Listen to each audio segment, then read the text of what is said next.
CES 2025 is an AI inflection point.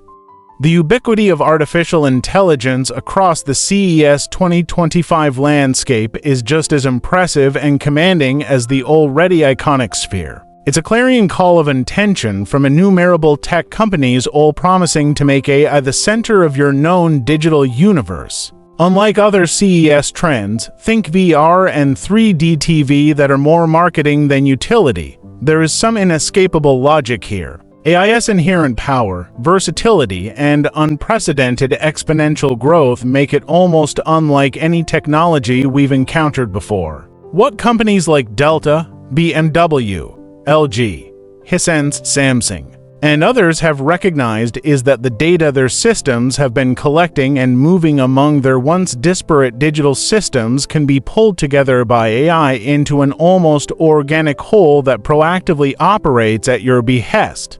Delta, for instance, turns 100 this year, which means it's had a century-long intimate relationship with our travel needs, which naturally tie to us as people. We travel for work, fun, family connection, the best and worst and most mundane moments of our lives. Where we go and what we do doesn't just start and end on the flight.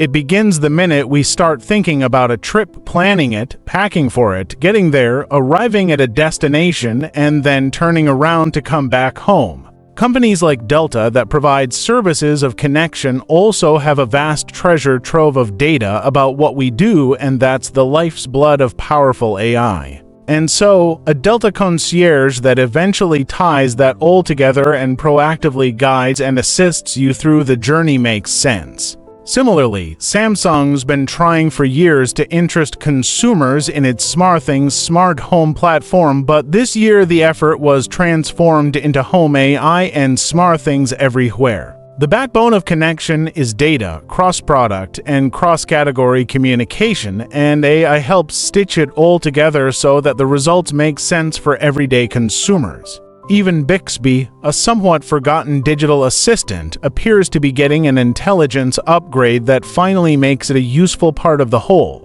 If there's one thing that's consistent across most of the AI-related announcements I've seen thus far, it's their boldness. BMW isn't just polishing its existing drive system like an aging Beamer, adding one new screen, or an app-based assistant. Instead, it's reimagining the interior of almost all its new cars. The dash is not just a bunch of disparate readouts, it's a system, a window into the heart of your driving experience and needs that extend far beyond the car interior. Again, AI is emboldening companies to try and connect more broadly to your life experience. Naturally, as one company tries to engage you in the home while another is marching to your doorstep, there may be odd collisions, and we may soon question just how much AI we need in our lives. But the reality is, if all this AI works, it'll be transparent. We'll notice that apps and screens are becoming hyper-customized, recalling our preferences, schedules, and connections in a way that seems useful, transformative, and not forced.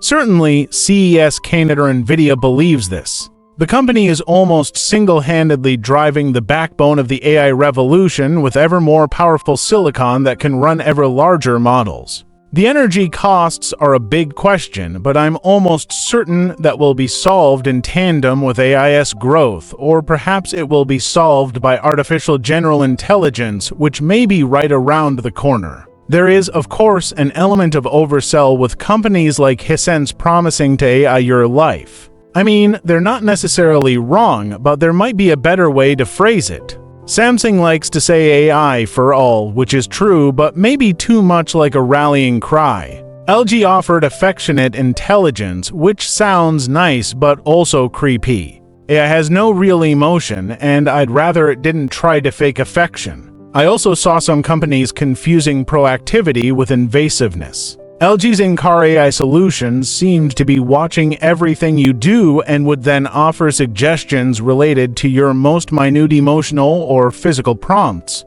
No one wants to feel like they're being watched. The good news is that customer distaste will quickly stamp out that kind of AI innovation, and less weird and more helpful AI will take its place. Yes, CES is overstuffed with AI. But I also think that even the smallest companies that are embracing it here are doing so for long-term gains and not short-term goals or notoriety. I saw one sexual health company that is encouraging customers to opt into a beta program where they can share intimate but anonymized data so the AI model can learn and ultimately improve the product for all users. CES has always been about technology's potential to change our lives. AI ubiquity at the massive event doesn't change that, it just does it at scale.